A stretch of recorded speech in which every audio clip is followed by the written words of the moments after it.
of gun violence is for the Republican Party to change course and join Democrats in backing far-reaching gun control. Otherwise, Americans will continue to be victims of gun violence, see friends or relatives shot, or be haunted by those possibilities. I joined the third group this week. On Monday, a man fired shots at a downtown building in Louisville, killing at least 4 people and injuring numerous others. I had been at the building, which housed a bank branch as well as office space, for a news conference in December, as Mayor-elect Craig Greenberg announced top aides in his administration. The ongoing national wave of these shootings has made me increasingly leery of attending large events or visiting schools or other venues where mass carnage is all too easy to imagine.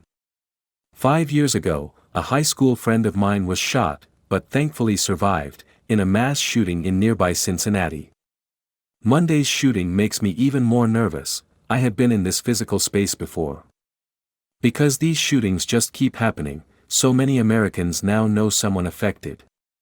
21% say that either they or a family member or friend has had personal experience with gun violence, according to a 2022 poll conducted by the University of Chicago Harris School of Public Policy and the Associated Press NORC Center for Public Affairs Research.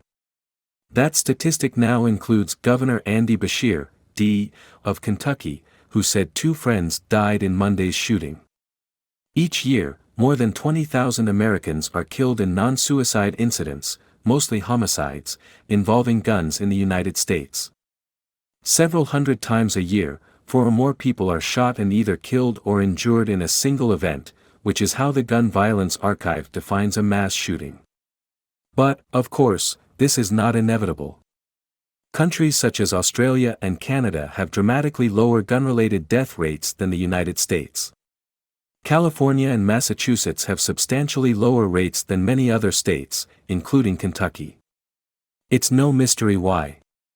Australia, Canada and other nations have stringent gun regulations. States with higher rates of gun violence are largely Republican-dominated, with looser regulations, while those with lower rates are often blue states with greater gun control. The solutions aren't simple, but we can fix this problem. By some estimates, there are nearly 400 million guns in circulation in the United States, meaning we have more guns than people. A good incremental step would be for Kentucky to embrace gun laws similar to California's.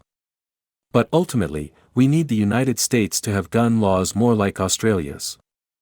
If the United States severely restricted AR-15s and other such weapons, there would be fewer mass killings in which one person shoots dozens. But to truly reduce the number of homicides, we have to restrict handguns, too. So we need Americans to voluntarily give up their guns en masse, or be required to do so. That would require numerous, aggressive pieces of gun control legislation, judges upholding those laws in court, and potentially a constitutional amendment stating that the Second Amendment does not provide an individual right to gun ownership. I don't think that's impossible. Australia did something similar in the 1990s after a mass shooting there. But we all know the problem. Such massive policy changes would require Republican politicians, powerful right-wing institutions such as Fox News and many hardline conservative voters to stop acting as though radical gun freedoms are essential to a free society. In our current political environment, Fox and other conservative entities regularly suggest that conservatives are under mortal threat and that owning a gun is both good and necessary. Republican politicians also whip up pro-gun sentiment. And many rank-and-file Republicans both have fairly extreme views on guns and are pushed even further right by party leaders. This makes for a self-reinforcing cycle of fervent opposition to gun control.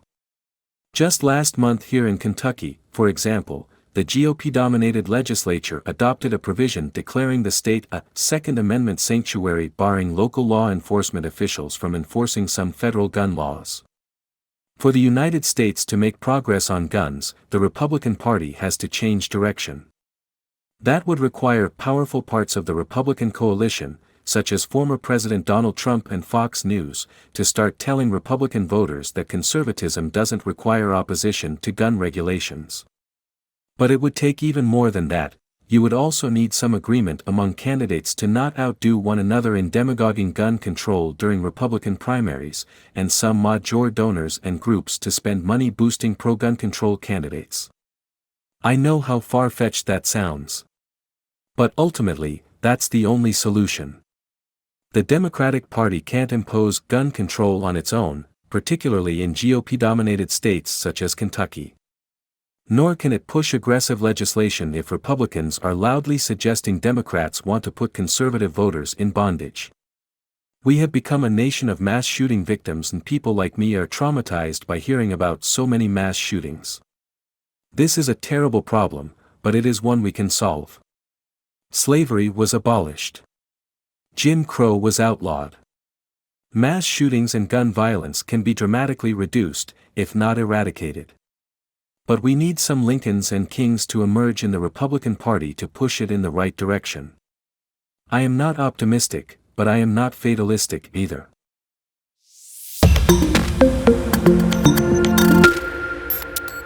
Only the Republican Party can end our mass shootings epidemic. The only path out of America's cycle of gun violence is for the Republican Party to change course and join the cycle